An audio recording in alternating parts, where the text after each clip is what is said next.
Hello and welcome to my video. This video is going to be based on my Silver Arowana and a quick profile update on him, basically covering how long I've had him, what he eats, how quickly he's grown, and hopefully if you've got any questions you can leave them in the comments field below. I intend to maybe do more videos this on some of the other fish I have in the fish house or the pond, so if you've got any suggestions for ones you'd like to see first, please leave them in the comments. I've had this arowana since October 2016 when I bought him at about 6 inches long. He's now currently around 28 inches long.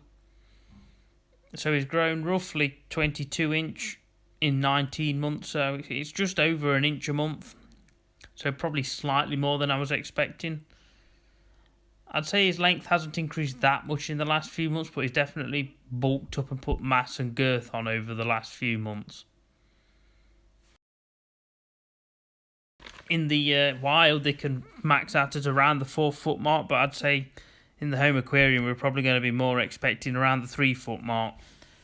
So he's probably got maybe another 6 inches to go, maybe in this tank, maybe 6-8 inches, and that would be a big silver arowana at that. So it'd be interesting to see if he did get to that size or not. But I'm guessing his growth weight now, depending on how old he was when I bought him, I've had him 19 months, so his growth weight is going to start to slow down now.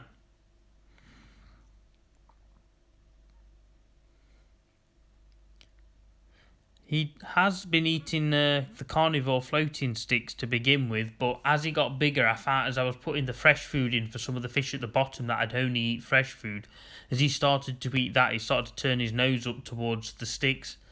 So unfortunately now he's just on mussels, pollock and prawns. However, I do hide massivore within the mussels, so I can make sure he still gets the nutrients he requires, but it would have just been easier if I could have kept him on the sticks. But it's a problem you have when you keep community tanks and other fish in there that only eat certain requirements. He's going to pick up on their food and eventually maybe get hooked on their food. He also eats, as a treat, things like crickets, worms. I think they're called super worms as well, the slightly larger ones, and normal mealworms, that kind of thing. He enjoys all of that. He has got a little bit of drop eye, unfortunately, which is incredibly common in silver arowana. It's not ever so bad though, it's only ever so slight tilt to each eye. One eye is slightly worse than the other, but it's nowhere near as bad as I've seen in some specimens where the eye's almost pointing at the floor. Hopefully it won't get any worse. I mean, it seems to stay the same now for the last maybe the last 6 months. So I'm hoping it stays as it is. I mean, you can still see upwards perfectly fine, and he doesn't look like he's staring at the floor all the time. Other than that, for an arowana of his size, I think he's quite a nice specimen. He's got a nice scale pattern, still got both barbels and nice fins. I know some arowana, when they get to approach this kind of size, can start to look slightly tatty. If you can slightly see there as well, there is a slight pink hue to his scales around the edge. I don't know how well the camera picks it up, but you can just see when the camera gets slightly closer that there is like a pink hue to the silver scales, which is quite nice. I have considered black arowanas as well, or blue, depending where you're from. Except they're considerably more money. I'd say for the same size fish, you're talking maybe 5-6 times more. And for the slight change of colour in finnage, I'm not particularly bothered about spending the extra money when I believe the silvers are just as nice.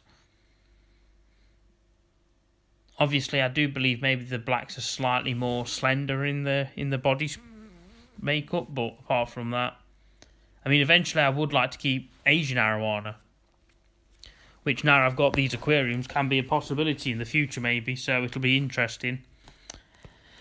However, if I did want to keep a community of Asian arowana, I wouldn't be able to add them to this tank because the size difference between the new ones and then him would be too great to try and make that work. So they'd probably have to go in the other tank or move him into the other tank and start the small group off together here.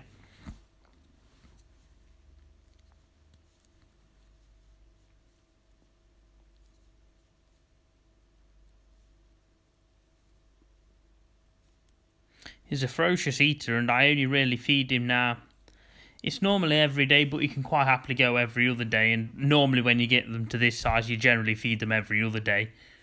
Unlike the rays, which I feed multiple times a day, he's only ever been fed once a day, maybe twice a day when he was very small, to try and get him to grow a bit quicker because of some bigger fish he was in with. As you can just see there, the clown knife was already 2 foot big when I bought him, so luckily he didn't bother him, but at 6 inches with a 2 foot clown knife, I did want him to relatively quickly grow. So yes, he was fed multiple times as he was smaller.